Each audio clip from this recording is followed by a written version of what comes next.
عندي مشكلة بس مع جوزي. هو أنا آخد اهتماماته.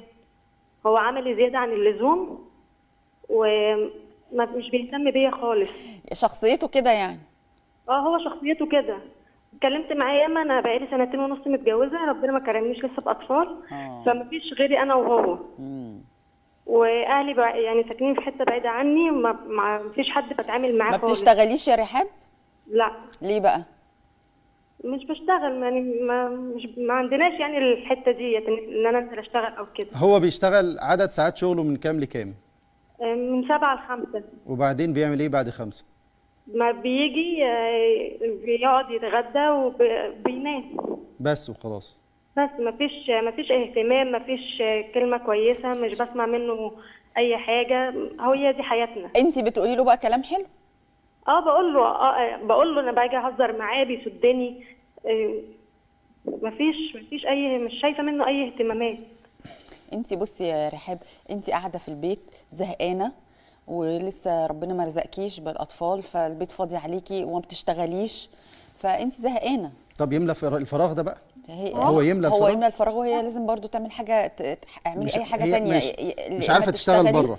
يا اما تذاكري اي حاجه في يلعبوا البيت. كوتشينه مع بعض حتى، ما يعملوا اي بيعملوا. هي بس حاجه. لازم تملى الفراغ الاول بتاع النهار ده، لان هي بتبقى انا قاعده معاك. زهقانه. انا معاكي، بس الزوج ينفع اللي ان بيجي. الست تفضل قاعده ما بتعملش طيب حاجه؟ هو لما جه من الساعه 5 قاعد بينام يسيبها لا، وبينام. هو بقى ياكل ويعمل. انت بتروح تعمل ايه؟ واحد، انا اه. انا بروح بشتغل طول اليوم، ببقى تعبانه، بروح اعمل ايه؟ ما انا لو قلت لك انا باكل بعمل ايه وبقعد مش هتصدق.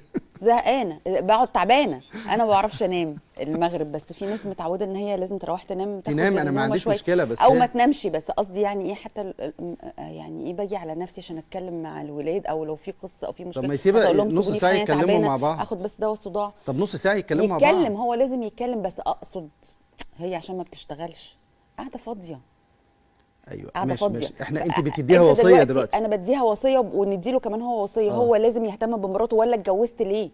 انت جبت واحده وقعدتها في البيت كانها محبوسه، لا انت موافق انها تشتغل، ولا انت قاعد ان انت زي ما خلاص هي احنا بتقول ادينا تملى الوصيه فراغها. يا دعاء، احنا ادينا الوصيه للزوجه دلوقتي ان هي للاتنين تشغل نفسها. ادي. خلاص كده. التاني بقى نديله وصيه ولا نلوم فيه شويه؟ نلوم فيه شويه. لوم فيه بقى. يعني يلا انا انت لوم فيه شويه وانا كمان. هو غلط، الزوج غلطان، والزوجه لازم تملى وقت فراغها. اصل ده لسه في اول سنتين. اه. يعني المفروض الزوج يحتوي الزوجه في السنتين دول يا استاذه دعاء. وهي بقى لما تيجي تقعد تقول له كلام حلو، بتقول بيروح يقفلها او يتضايق هو منها. قفيل. طب ما ليه يا ابني كده؟ ليه يا ابني كده؟ الست يعني بتحاول تعبر لك. لكن اكمل الهدي هدي النبي صلى الله عليه عليه وسلم. الصلاة كان سيدنا النبي، احنا عارفين النبي مات عن 9 صلى الله عليه وسلم، وكان مع مشغولياته دي كلها كان يجي بعد صلاة العصر يجتمع بهن جميعا صلى الله عليه وسلم. كان يقعد معهم كده. وكان يجي بعد صلاة العشاء كان يسامر صلى الله عليه وسلم، يسامر عائشة، يسامر أم سلمة، يبقى في إيه؟ حالة من الود والحب معاهم بالطريقة دي. الحاجة نتكلم في أي حاجة، نتكلم في النهارده هناكل ايه، بكره هناكل، نعمل اي حاجه، يعني نتكلم في اي حاجه. طب وكان سيدنا النبي بيعمل ايه تاني؟ كان يسابق ام المؤمنين عائشه رضي الله عنها. طب انا مش عارف كده، اخرجها يوم في الاسبوع. ايوه بالظبط. اقول لها تعالي نخرج في اي حديقه، في اي بتاع، نقعد في اي حته، تعالي نجري في الشقه، مجانين نتجنن في الشقه. خصوصا لان هو الراجل عمل قاعده ايه؟ زهقانه عشان ما خلفتش، هو فقد مفيش حد شرطا من معاها في شروط البيت. الموده والرحمه. بالظبط. دي اتفقدت خلاص. ولو استمر على الحياه كده، الحياه كده مش هتستمر. لا. فهو لازم ينتبه لزوجته. بالظبط. وهي تملى وقت فراغها، تتعلم اي حاجه، تنزل تحفظ تقرأ. قرآن، تقرا، تعمل اي حاجه، تشغل نفسها. لازم تشغل نفسها، وربنا يرزقهم بقى بالخلف الصالح.